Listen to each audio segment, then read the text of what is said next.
Cek satu.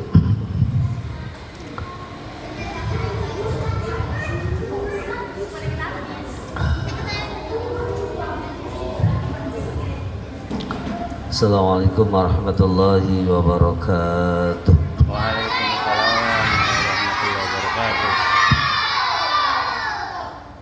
A'udzubillahi minasyaitonir rajim. Bismillahirrahmanirrahim. Tahadatul Nabi Mustafa syafaat Rasulullah sallallahu alaihi wasallam wa ala alihi wa sahbihi wa auladihi wa azwajihi wa dzurriyyatihi wa ala baiti ajma'in tahirin wa jami' sahabati Nabi Muhammad sallallahu alaihi wasallam kullu wa jami' awliya ta'ala min masyayikhil ardil magharibiyya fi barriyya wa bahriyya biyamina ila shimali wa lisanni bani adam ila yaumil qiyamah. Subhanallah hadrati jamil awliya ta'ala tis'af fi wilayati Jawa min khutubi Cirebon Sayyidi Syekh Syarif Hidayatillah Urudati Cirebon wa Sayyidi Syekh Maulana Hasan Ali Abdul Jalil Hadrati Sayyidi Syekh Maulana Syarif Idhabi Mahdi Subhanallah hadrati Sayyidi Syekh Babu Cirebon wa hadrati Sayyidi Syekh Magu Sangkan wa hadrati Sayyidi Syekh Ibrahim Adasuki Subhanallah hadrati Sayyidi Syekh Bayanillah hadrati Sayyidi Syekh Barsyadatillah Subhanallah hadrati Sayyidi Syekh Muhyi Sulah hadrati Sayyidi Syekh Syekh Ash'ari Sulah hadrati Sayyidi Syekh Nuri wa tabi salatin abiyad al-Quraya wal Madinah alladhina yubaluna fi gunung Sabah wa gunung Jati wa Astana Cirebon wa usulihim ma'furi ma'khasim ma'libatihim ma'lisilsilatihim syai'un lillahi lahumul Fatiha. A'udhu billahi minasyaitanir rajim. Bismillahirrahmanirrahim. Alhamdulillahi rabbil alamin. Ar-Rahmanir Rahim. Maliki yaumiddin. Iyyaka na'budu wa iyyaka nasta'in. Ihdinas siratal mustaqim. Siratal ladzina an'amta 'alaihim ghairil maghdubi 'alaihim waladdallin. Rabbil Amin. A'udzubillahi minasyaitonir rajim. Bismillahirrahmanirrahim. Innal hamdalillah wassalatu wassalamu ala Rasulillah wa ala alihi wa sahbihi wa mawalah.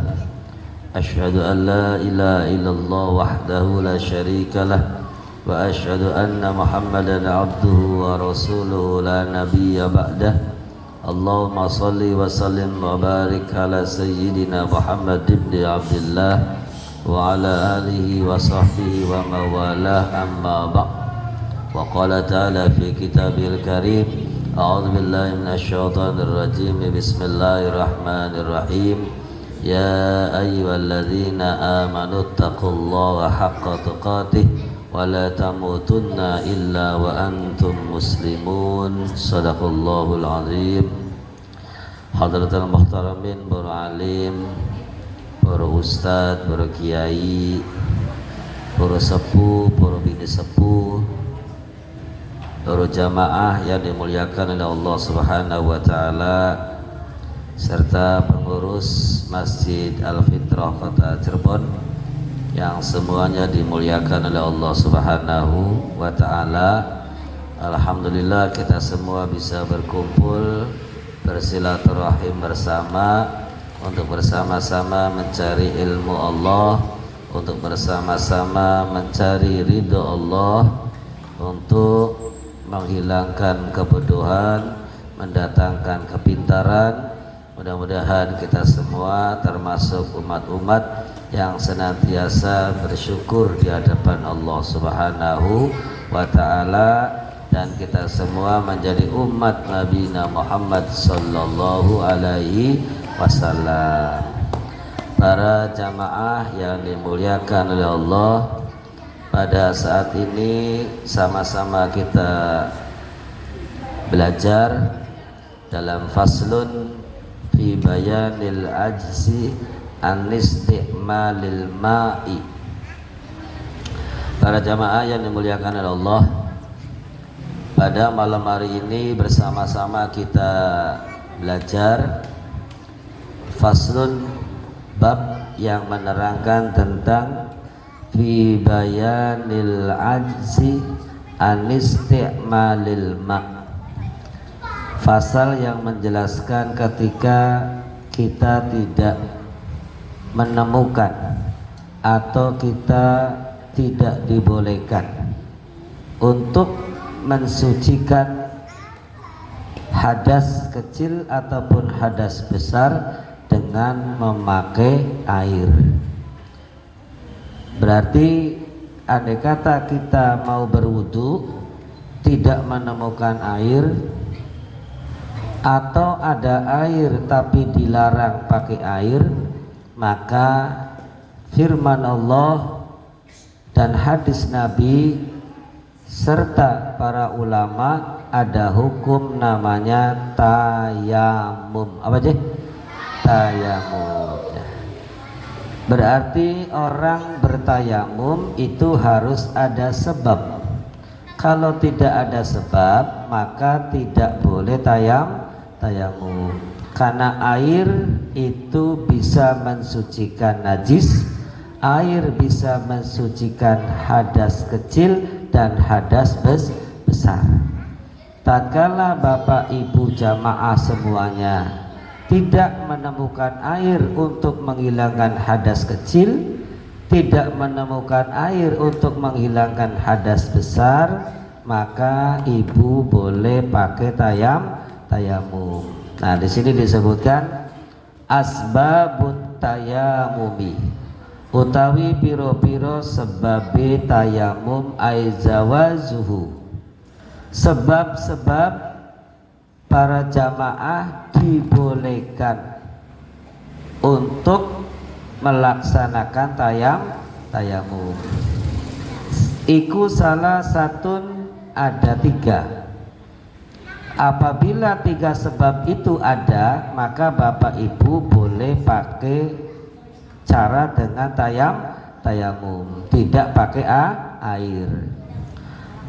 Yang pertama ahaduha faqdul ma'i. Yang pertama karena Bapak Ibu tidak menemukan air. Fis safari au fil huduri, baik Bapak Ibu posisinya ada di rumah ataupun Bapak Ibu posisinya ada di perjalanan, pas waktunya sholat Bapak Ibu tidak menemukan air, maka boleh dengan tayamum, ya. Paham Bapak Ibu? Ya, jadi kalau orang ibadah kepada Allah, orang melaksanakan sholat, tidak ada alasan, ya. Tidak ada air, boleh tayamum, ya. Jadi kalau Bapak Ibu posisi ada di rumah, kemarau panjang sehingga tidak menemukan air sama sekali, tidak ada air sama sekali, maka boleh dengan tayamum. Atau ibu sedang touring, sedang ziarah, ya, pas di perjalanan waktunya sholat Bapak Ibu tidak menemukan air, maka boleh dengan cara tayamum. Para jamaah yang dimuliakan oleh Allah Subhanahu wa taala. Dan yang kedua, wal maridu, yaitu posisi Bapak Ibu ada air banyak sampai banjir, tapi Bapak dan Ibu posisinya sakit. Apa aja? Sakit. Nah, sakit. Nah, di sini disebutkan wa huwa salah satu aqsamin. Modal sakitnya itu ada 3. Enggak batuk, pilek, bukan, ya, tapi model sakitnya ada 3. Al awalu ayyakhafu ma'au bil wudu, yaitu tatkala kita wudu pakai air maka penyakit kita tambah parah, kata medis, maka kita boleh tidak pakai air. Paham Bapak Ibu? Ya, jadi sakit itu kata dokter tidak boleh pakai air, jangan kena air, maka Bapak Ibu boleh dengan tayamum seperti itu, ya. Seperti sakit posisi anggota wudu kena luka besar sehingga tidak boleh kena kan air, maka boleh dengan cara tayamum.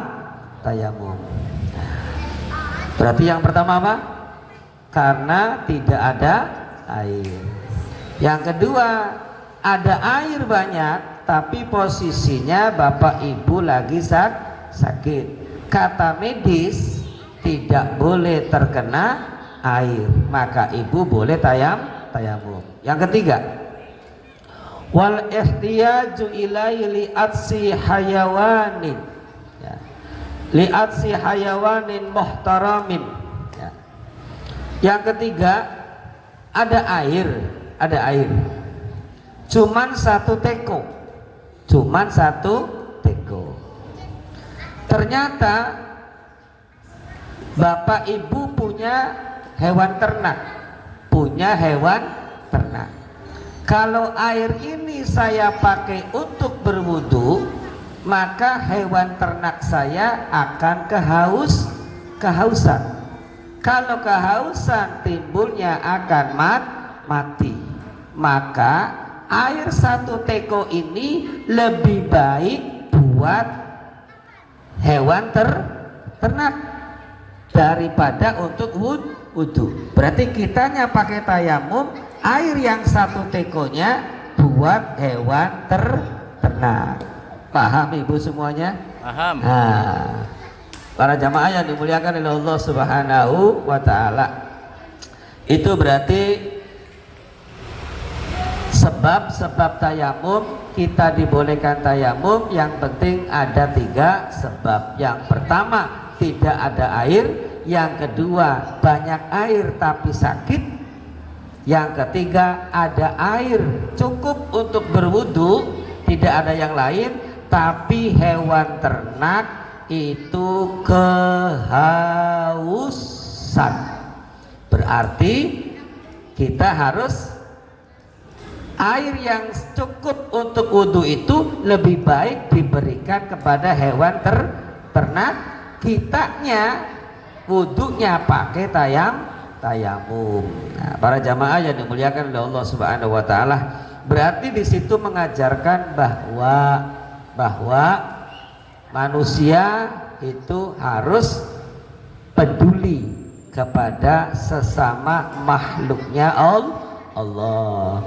Karena Nabi Muhammad SAW diutus itu wa ma arsalnaka illa rahmatan lil alamin. Berarti bukan untuk manusia saja, tapi untuk alam semesta. Alam semesta di dalamnya ada tumbuhan, di dalamnya ada hewan ternak. Nah, para jamaah yang dimuliakan oleh Allah Subhanahu wa taala. Nah, di sini disebutkan, ya, para jamaah yang dimuliakan oleh Allah Subhanahu wa taala, ada 6 yang kategorinya kalau masih seperti itu berarti belum dimuliakan oleh Gusti Allah, ya. Ini dalam kitab ini, cerita dalam kitab, ya. Para jamaah yang dimuliakan oleh Allah Subhanahu wa taala. Yang pertama, tarikus sholati, orang yang sengaja meninggalkan sholat, ya. Mudah-mudahan para bapak ibu yang ada di sini, alhamdulillah sholatnya rajin. Amin. Rajin nggak bapak ibu? Sholat terus? Sholat terus? Sekarang lagi duduk, ya. Para jamaah yang dimuliakan oleh Allah Subhanahu wa taala. Jadi jangan sampai kita masuk ke kategori orang-orang yang belum dimuliakan oleh Allah. Na'udzubillah min dzalik. Mudah-mudahan kita semua, keluarga kita, teman-teman kita, tetangga kita semua diberikan hidayah oleh Allah untuk melaksanakan ibadah sholat 5 waktu. Yang kedua, wazanil muhsani, orang yang zina muhson. Paham ibu, bapak? Belum. Zina muhson itu orang yang sudah mengalami atau orang yang sudah pernah beristri, sudah pernah bersuami, kemudian berhubungan dengan yang lain tanpa akad nikah atau makan sate, itu hukumnya zina muhson. Bujang perawan melakukan perzinahan dengan perbandingan dengan orang yang sudah nikah, keduanya sudah nikah, kemudian berhubungan tanpa nikah, dosanya lebih besar orang yang sudah pernah nikah lalu zina. Paham Bapak Ibu? Kalau orang bujang perawan itu berarti belum mengalami terbisik oleh setan kemudian zina, itu dosa. Lebih dosa besar orang yang sudah mengalami lalu berbuat zina. Itu namanya zina muhson. Satu kelas dengan orang yang sengaja meninggalkan sholat. Yang ketiga, wal murtad, orang yang keluar dari keyakinan agama Islam, itu namanya murtad. Itu satu kelas dengan orang yang meninggalkan sholat secara sengaja, orang yang berzina, orang yang sudah pernah bersuami dan istri lalu berzina, satu kelas. Dan yang ketiga yaitu orang murtad. Mudah-mudahan kita semua diselamatkan oleh Gusti Allah. Amin, ya Allah. Yang keempat, wa kafirul harbiyu, orang kafir musuh. Paham Ibu, Bapak Ibu? Kafir harbi tahu? Belum. Orang kafir itu ada dua, ya. Ada kafir harbi, ada kafir zimmi. Kalau kafir zimmi, orang non muslim tapi bersahabat. Bersahabat. Artinya apa?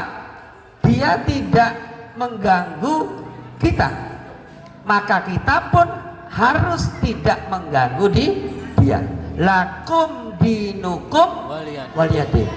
Itu namanya kafir zimmi.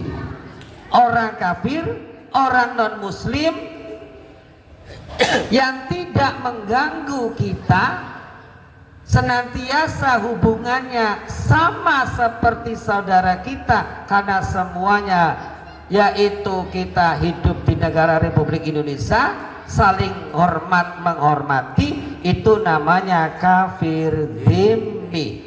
Muslim harus melindungi, tidak boleh menyakiti. Tapi kalau kafir harbi, kafir musuh, orang non muslim yang sengaja untuk menghancurkan umat Islam, mengganggu muslim beribadah, menghancurkan tempat ibadah muslim beribadah, baru itu namanya kafir harbi, orang kafir musuh. Para jamaah yang dimuliakan oleh Allah Subhanahu wa taala, berarti orang kafir ada berapa? Ada dua. Satu kafir harbi, yang kedua kafir zimmi. Kalau kafir zimmi itu wajib dilindungi, harus dijaga kehormatannya, jangan sampai tersakiti oleh yang lainnya. Seperti itu para jamaah yang dimuliakan oleh Allah Subhanahu wa taala, itu kafir harbi. Harbi berarti orang kafir yang memusuhi umat Islam. Itu 4. Dan yang kelima, wal kalbul akur. Kalbun itu anjing, akur galak. Anjing galak itu berarti hukumnya sama seperti yang 4 tadi, ya. Wal kalbul akur, andai kata para jamaah yang dimuliakan Allah Subhanahu wa taala, berarti anjing itu hina? Tidak, ya kan? Sahabat Kahfi, buktinya anjingnya masuk ke dalam surga, ya kan? Seperti itu. Saya pernah sampaikan ada seorang perempuan, ya perempuan yang kebetulan pada saat itu belum sempat ibadah, conglit, ya berangkat jam 10 malam, kemudian di tengah jalan di tengah perjalanan ternyata ada anjing yang menjulurkan lidah di atas sumur. Lalu perempuan itu berhenti lalu mendekati anjing tersebut. Setelah mendekati anjing tersebut, perempuan refleks karena muslim, belum sempat ibadah, karena muslim belum sempat untuk menghindari maksiat. Refleks, ya Allah, kasihan sekali anjing itu. Maka sepatu yang haknya 5 cm dia ambil, cari tali, diikat, masukkan ke dalam sumur, lalu menghasilkan air sedikit demi sedikit, dikucurkan, dimasukkan ke mulutnya anjing. Sampai beberapa kali anjing itu menarik lidahnya, berarti sudah tidak haus. Guguk pergi. Perempuan itu mati langsung. Setelah itu mati. Malaikat Raqib sama Atid rebutan. Ini punya saya, karena dia belum pernah ibadah kepada Allah, maka dicatat amal jelek. Kata malaikat Raqib, ini adalah jatah saya, karena dia sedang menolong makhluk Allah Subhanahu wa ta'ala, sehingga keputusannya perempuan itu adalah min ahlil jannah karena menolong seekor anjing. Nah, berarti tidak semua anjing itu hina. Di sini wal kalbul akur, anjing yang galak berarti yang sering gigit, ngamuk, segala macam, merusak semuanya, itu berarti wal kalbul akur, sama seperti kafirul harbi. Yang keenam, hewan yang belum dimuliakan oleh Allah, yaitu wal khinziru, yaitu babi. Para jamaah yang dimuliakan oleh Allah Subhanahu wa ta'ala, berarti dalam kitab ini andai kata ada 1 teko air, hanya ada 1 teko air, 10 meter ke depan, ke belakang, ke samping tidak ada air. Ternyata karena kemarau panjang, ada air cuman 1 teko. 1 teko. Apakah untuk wudhu?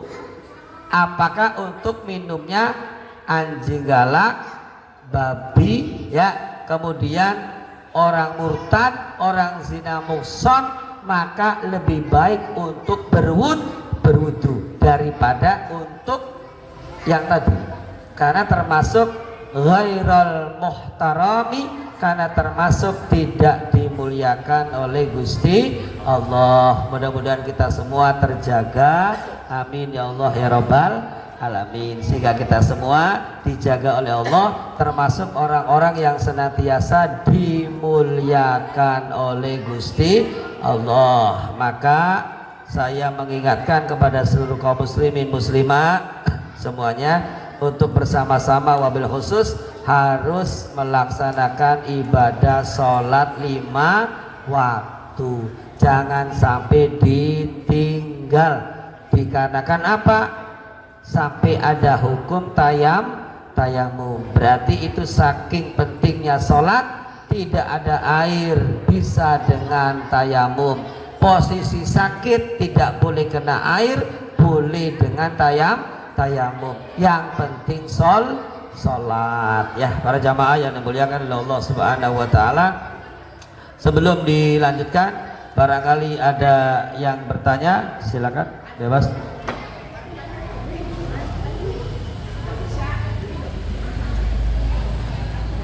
Monggo. Ada yang mau tanya? Kalau nggak ada, saya aja nanya tuh.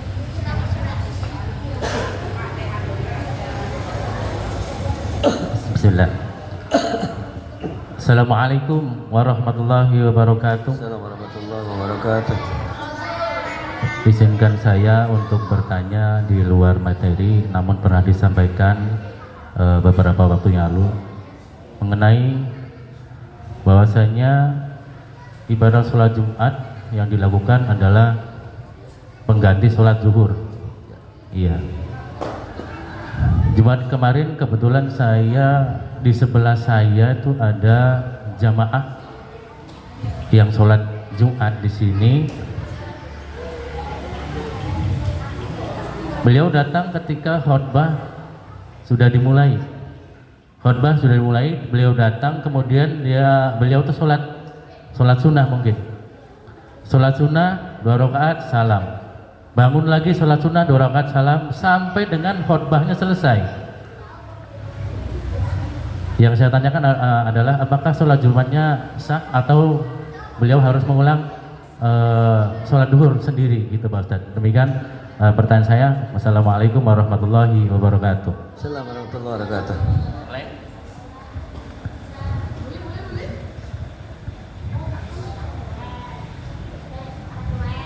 Pak Ustadz, Ya. Assalamualaikum warahmatullahi wabarakatuh. Kalau udah wudhu terus kena air ludah sendiri, batal apa enggak itu? Ya. Terus apa lagi? Udah itu doang lah. Ibu-ibu barangkali? Udah. Ibu-ibu ada yang nanya? Mangga? Ibu-ibu udah bisa semua ya? Ya udah. Ibu Dua satu? dulu ya, gampang disambung. Siap, oke. Para jamaah yang dimuliakan oleh Allah Subhanahu wa taala, saya pernah menyampaikan bahwa salat Jumat itu pengganti salat duhur di setiap hari Jumat. Maka salat duhur 4 rakaat, salat Jumat cuma 2 rakaat. Ya kan seperti itu ya? Itu hadis Ruwiyah an Abi Hurairah radhiyallahu anhu qol. Biasanya pernah saya lihat Serang di Masjid Al-Fitrah. Itu ada namanya muazin, ada namanya muroki. Muazin itu tukang azan. Ya kan? Muazin yang azan.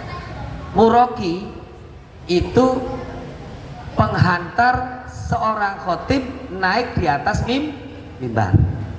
Maka ada kalimat yang diucapkan oleh Muroki, al khutbatani huwa maqamu raq'ataini minaz zuhri.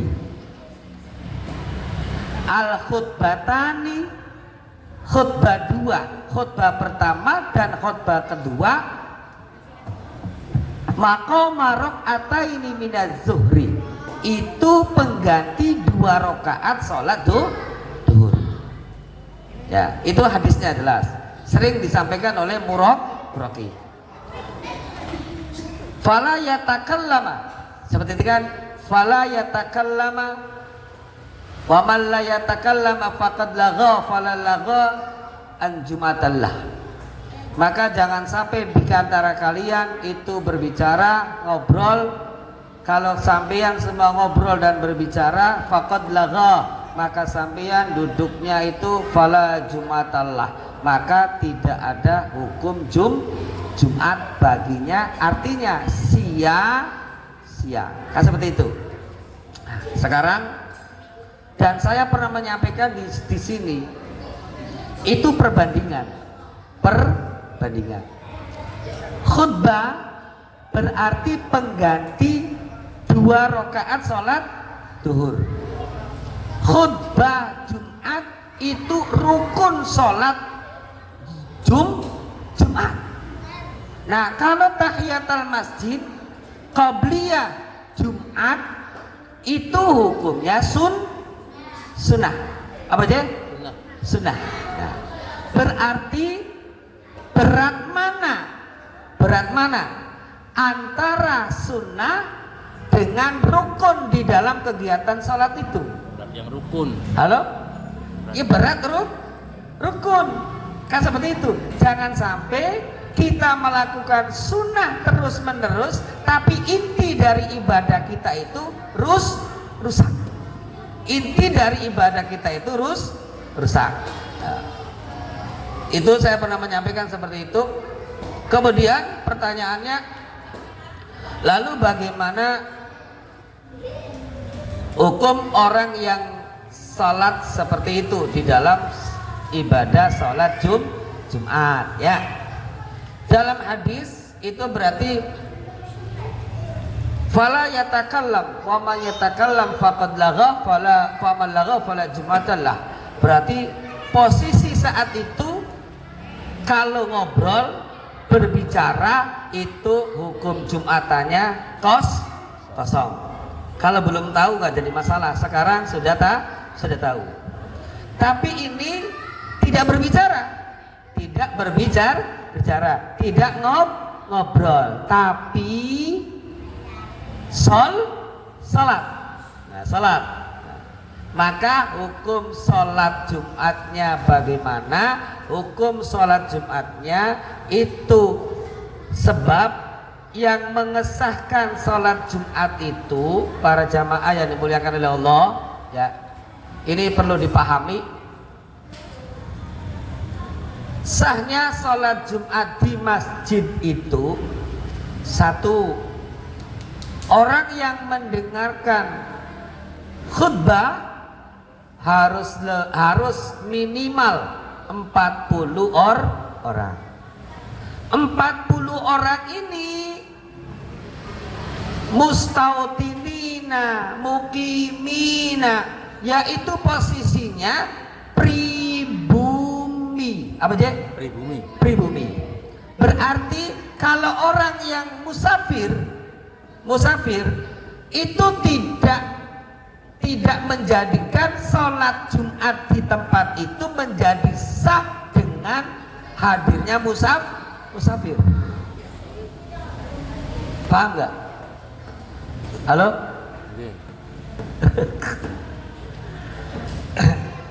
Khutbah Jumat itu harus didengarkan maksimal 40 orang. 40 orang itu persyaratannya sudah balik, ya kan? Mumayyiz, mukallaf, sudah balik, kemudian mukimina, itu pribumi asli. Apa aja? Pribumi asli. Berarti kalau musafir, saya mau ke Jawa Timur, pas di sini berhenti salat Jumat di Alfitroh, berarti saya musafir tidak? Musafir. Saya ini tidak menjadi bagian dari 40 orang, tidak menjadi bagian dari 40 orang, karena saya musafir. Paham kira-kira? Karena saya musafir. Tapi saya musafir ini sholat Jumatnya sah tidak? Sah. Kalau 40 orang itu mendengarkan khutbahnya lurus. Makanya Bapak Ibu sering ketika assalamualaikum salam selesai sholat Jumat, ada orang yang sholat duhur 4 rakaat. Berarti dia punya keraguan dalam melaksanakan sholat Jumat di masjid tersebut. Maka dia muadah mengganti kembali dengan sholat duhur 4 rakaat. Ya, para jamaah yang dimuliakan oleh Subhanahu wa taala. Nah, berarti ketika pertanyaan tadi, bisa jadi orang yang sholat sunat terus menerus ya tidak mendengarkan khutib, mungkin dia itu musafir karena punya pikiran saya tidak menjadi bagian pengesahan sholat Jumat di masjid tersebut karena saya musafir. Paham kira-kira? Oh beli pak, oh dewek. Nah berarti belum paham. Maka saya sampaikan pada waktu itu ketika ada buletin bacaan ntar dibaginya setelah bubar Jumat karena mengganggu kefokusan jamaah mendengarkan khutbah. Para jamaah paham gak Bu? Bapak? Nah itu ya para jamaah. Ada kata bapak ibu bapak nih, bapak ya, khususnya bapak-bapak, ibu-ibu juga barangkali bisa disampaikan. Bapak masuk nih ke masjid, masuk. Khotib akan diisi oleh saudara Mulyamin. Bapak tahu siapa itu Mulyamin, perilakunya tahu, apanya tahu, sehingga bapak nih tatkala mengikuti sholat Jumat di tempat itu ragu dengan melihat sosok Mulyamin, menjadi ragu. Tapi bapak tidak boleh pulang lagi, teruskan di situ. Setelah selesai salam, lalu bapak salat zuhur 4 rakaat. Kenapa? Karena bapak tidak yakin kepada seorang khatib. Paham kira-kira? Nah itu para jamaah yang dimuliakan oleh Allah Subhanahu Wa Taala. Dari hukum sholat yang tadi, hukumnya sah atau tidak menurut hadis, berarti karena tidak ngomong, tidak berbicara, tidak ngobrol, tidak termasuk faqad lagha fala jum'atallah, tidak termasuk orang yang sia-sia atas mengerjakan sholat Jumat karena tidak ngomong, tidak ngobrol, cuman kurang keabdolannya. Bisa jadi karena belum paham, bisa jadi karena musafir. Begitu ya para jamaah yang dimuliakan Allah Subhanahu Wa Taala. Makanya sekarang kita sama-sama untuk belajar. Kadang seperti itu sunnah terus menerus sehingga mengganggu jamaah yang lain. Seperti itu para jamaah yang dimuliakan oleh Allah Subhanahu Wa Taala. Terus pertanyaan yang kedua, tatkala saya sudah berwudu kemudian terkena ludah sendiri, ya tak? Nah, ya, maka hukumnya batal tidak wudunya, hukumnya tidak batal. Apa maning ludah mangan sego padangan dibatalkan. Terusan wudu ya, terus mangan sego padang batal tidak?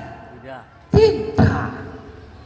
Setelah wudu mau ke masjid ternyata kakinya nginjek telepon kebo, di sini ada kota ya, plus sehingga kakinya penuh kotoran kerbau. Batal gak wudunya? Tidak batal, tapi najis. Berarti tinggal dibersihkan saja najisnya, tapi wudunya tidak batal. Paham? Ya seperti itu ya. Para jamaah yang dimuliakan oleh Allah Subhanahu Wa Taala. Jadi yang membatalkan wudu cukup 4 saja yang pernah saya sampaikan. Selain daripada itu tidak batal ya. Ludah karena ludah sendiri, atau diludahin sama orang karena lagi jalan ngeng lagi berjalan menuju ke masjid, yang satunya ludah kena angin sehingga nempel di baju kita. Batal tidak? Yang ludahnya tidak batal, saya yang kena ludahnya tidak batal, tinggal bersihkan. Paham kira-kira? Ya itu. Ada yang lain? Mangga. Kalau sebelum isyanya belum waktu isya. Siapa? Ada ibu-ibu? Bebas.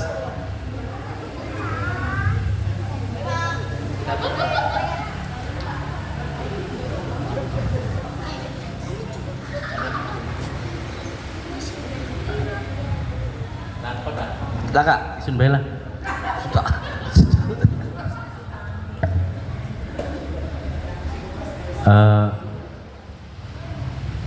Masih seperti tadi Pak Ustadz, ketika khutbah Jumat sedang berlangsung, kemudian ada jamaah yang datang, kemudian dia zikir terus menerus, itu termasuk membatalkan Jumatnya tidak? Membatalkan pahala Jumatnya tidak Pak Ustadz? Jadi ketika khutbah lagi berlangsung dia tuh zikir terus. Mohon. Terima kasih. Assalamualaikum warahmatullahi wabarakatuh. Para jamaah yang dimuliakan oleh Allah Subhanahu Wa Taala, Kan kalau kita posisi di masjid nih, di masjid. Semua ada mukimin asli penduduk di sini. Apakah kita tahu yang 40 orang itu siapa-siapa lagi yang mendengarkan khutbah? Ya kan seperti itu. Kita tidak tahu. Oleh karena itu para jamaah yang dimuliakan oleh Allah Subhanahu wa taala,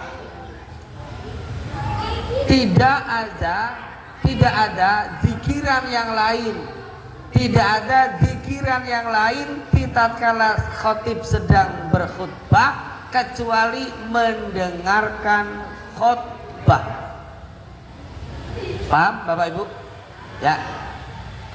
Bapak berzikir terus, tapi tetap mendengarkan khutbah.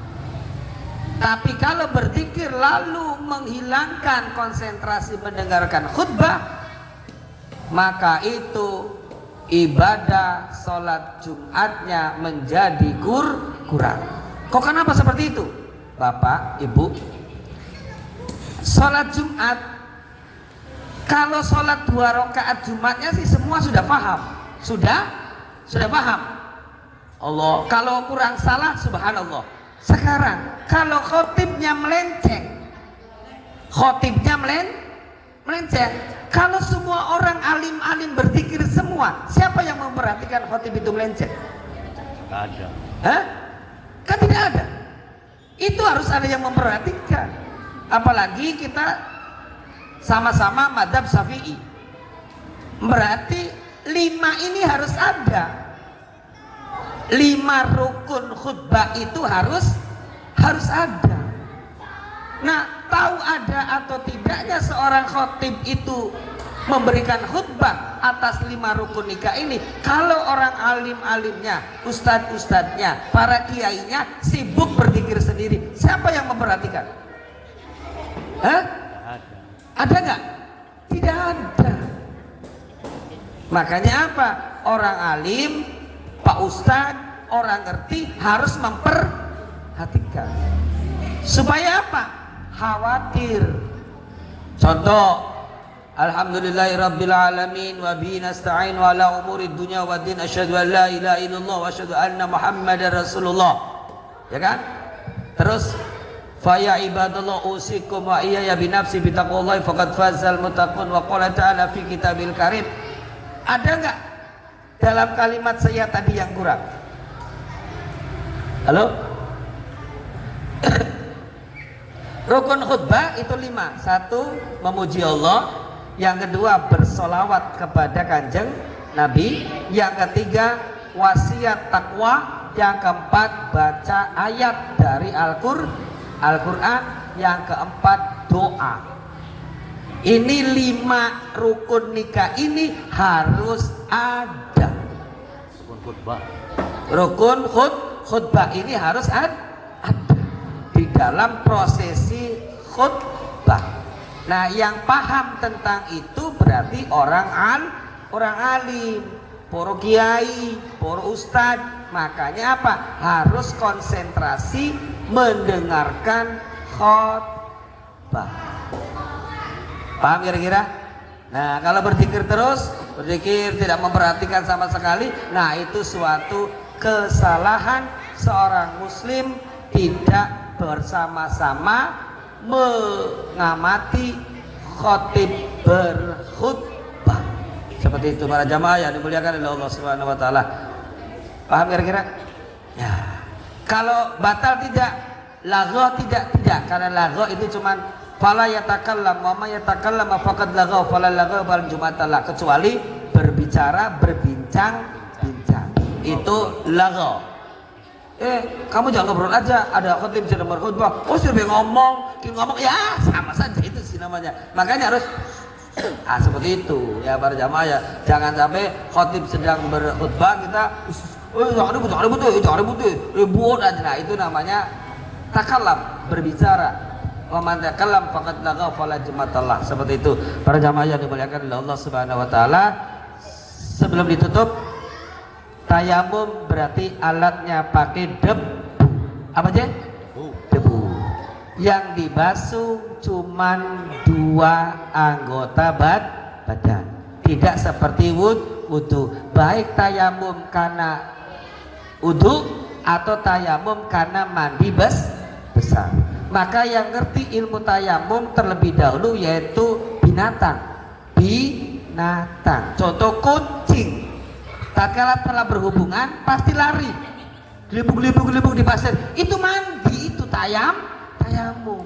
Ayam setelah berjima ya lalu lari, leprok, itu tayamum. Berarti semua makhluk Allah itu pasti ngerti tentang bersuci. Sampai kucing pun mandi pakai pasir, guling-guling, ayam segala macam mandi semua. Masa manusia yang setelah berhubungan tidak mandi? Nah itu namanya kalah sama binatang. Maka tayamum cuma 2, Bu ya. Yang pertama naqlut turab, ini debu, setiap sini pasti banyak debu. Nah, itu tayamum wal istibahati sholati fardhu, lihat saya tayamum. Ya.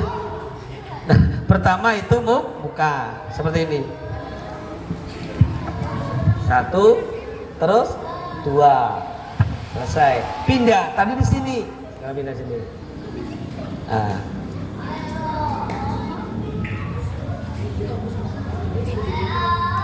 Ini udah dibasuh, ini belum kan?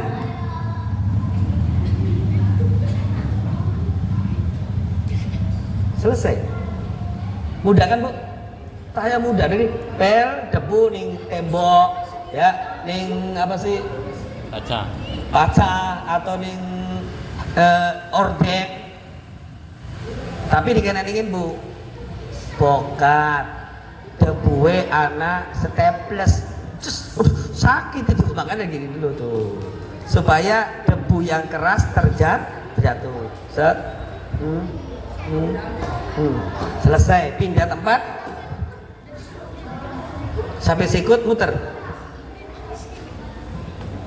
tempel lagi, pakai sikut muter, sudah selesai. Gampang ya, ntar diulang Selasa depan karena sudah suara adzan. Mudah-mudahan bermanfaat. Ntar diteruskan Selasa depan surutut tayamum, syaratnya tayamum dan fardunya tayamum. Mungkin itu saja yang dapat saya sampaikan. Mohon maaf atas segala kekurangan. Mudah-mudahan kita semua termasuk orang-orang yang senantiasa bersyukur di hadapan Allah Subhanahu wa taala. Ilmu kita bermanfaat dan kita senantiasa diberikan kekuatan oleh Allah sampai dengan akhir ayat kita bisa mengucapkan kalimat la ilaha illallah Muhammadur Rasulullah. Amin. Wabillahi taufiq wal hidayah. Wassalamualaikum warahmatullahi wabarakatuh. Waalaikumsalam warahmatullahi wabarakatuh.